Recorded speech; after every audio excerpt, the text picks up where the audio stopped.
nuk meriton të fjalë tjetër më shumë se sa lubin. E pa përmbajtur, njeriu që pas Edi Ramës ka vjedh më shumë në historinë e shtetit shqiptar që nga themelimi i këtij shteti gjerësot, dhe kjo është Lubi Balluku. Lubi Balluku u paraqit në skap, edhe kjo si punë kolegësh me atë gjuhën e Erion Velis doli, por u paraqit në skap për të dëgjuar akuzën.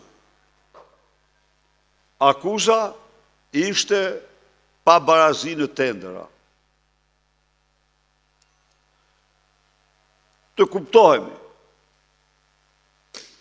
në pamje të parë kjo duket një akuzë për të ngletndisur, po të kemi parasysh vjedhjet, mëkatet, vilat e tjera të saj. Por, po të marrim parasysh anën tjetër, se në formulimin e kësaj akuze, prokurori i çështjes u kërcënuar në mënyrë kriminale nga anturazhi i Lubis, po edhe nga vetë Lubia, Ervin, që dele i thot prokurorit, mos më kshif me rroba gruaje, se unë i heq këto vishem si burrat. Keni pa Lubia me kobure? Po, kërcënohet direkt nga Edi Rama. Cili e ti, thot, që guxon ti prekësh pasaportën zëvendës kryeministres së Republikës Shqipërisë. Një copë hajdute që nuk ka shoqen hajdutri në 113 vjet e fundit. Zëvendës kryeministres.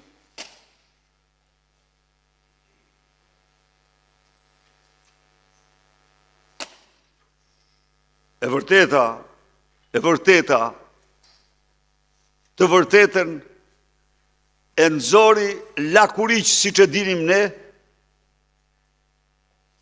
njeriu më i afërt i Edi Ramës, në disa aspekte dhe shefi i tij, në disa marrëdhënie speciale, Baton Haxhia.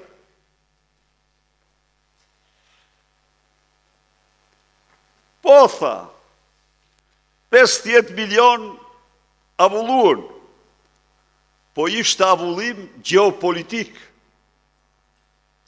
duke përpjek të implikoni në këtë mënyrë presidentin e Turqisë. Nuk thot populli kot, po ndajte me qenë, pleshta do kesh. Po, se ishte dhe geopolitikën e ka vetëm kryeministri. Të tjerët janë kota, janë gurshahu. Tani këtu të them dhe unë një gjë. Për hir vërtetës, jashtë përgjegjësisë del asnjë, po geopolitikën e ka kryeministri, prapë ju them. Këtu, Batoni me cilin s'mund pajtohem kur në 1000 gjëra, por në këtë rast ai ka rapiks. Po, e ka kryeministri, e ka gjeopolitikën. S'mund ta ketë ministri. Pra, Edi Rama përdori gjeopolitikën për të grabitur 50 milion euro. Edhe keni parasysh se është burimor sa i gjithditën me Ramën dhe njerëz të Ramës e kalon. Ndaj dhe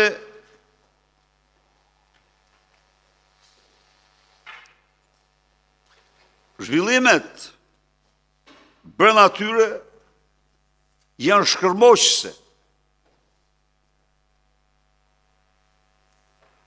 Dhe u bën më dramatike kur Rama mori vesh se Lubia në mesazhet e saj u thoshte varzëve se këto dhe ato janë për palloshin e gjatë. Çfarë gjuhë, po s'kam ç'i bëj. Do t'ja u them shqiptarëve ta marrin vesh se kjo është e vërtetë, absolute. Janë në SMS dhe një maile. Kur del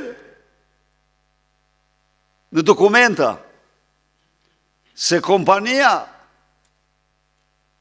ka paguar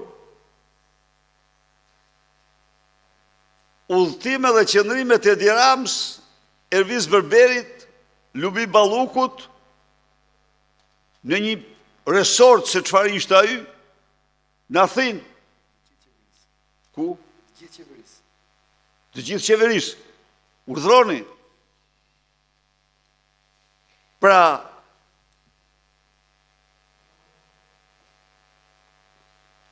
së fundi, Lubia nuk i tha vetëm Preçit që unë heq rrobat e gruas edhe vishem si burr. Në fakt e a tha dhe Rams, palloshin gjatë, në zyrë, në prani të dy dëshmitarëve. Eksakt. Nuk jam qurraveci i bashkisë, tha unë. Po, ndaj dhe filloi në mënyrë të rrufeshme izolimi i saj digital, u fshin me shpejtësi të madhe, miliona klikime, share,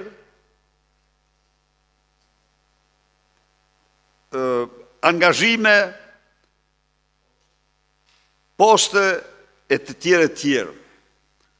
U bë një ekzekutim digital i Lubis, sa që në rrafshin digital ajo s'quhet më Lubi, po quhet Rahmetlie. Rahmetlie Balluku. Po, ju garantoj sa asgjë nuk e ndalon këtë proces. Por, për çdo opozitar, duhet të jetë shumë e qartë se Edi Rama është strumullari, është shtylla, është kolona e të gjitha këtyre vjedhjeve. Unë nuk them se çdo vjedhje është bërë nëpërmjet tij ose prej atij. Jo, po ka i gjë. Po u korruptua kryeministri, vjedhja bëhet masive.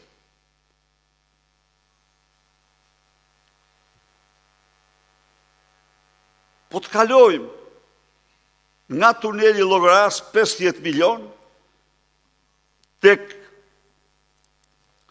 aeroporti Vlorës 140 milion. Po, 140 milion është garancia sovrane e biletave të munguara për 10 vite që i ka dhënë Rama vetes vetë. Të merë do më thënë. Dhe aeroportin, koncesionari do të shfryzoj për 35 vite, do të ketë një fitim 700 milion euro.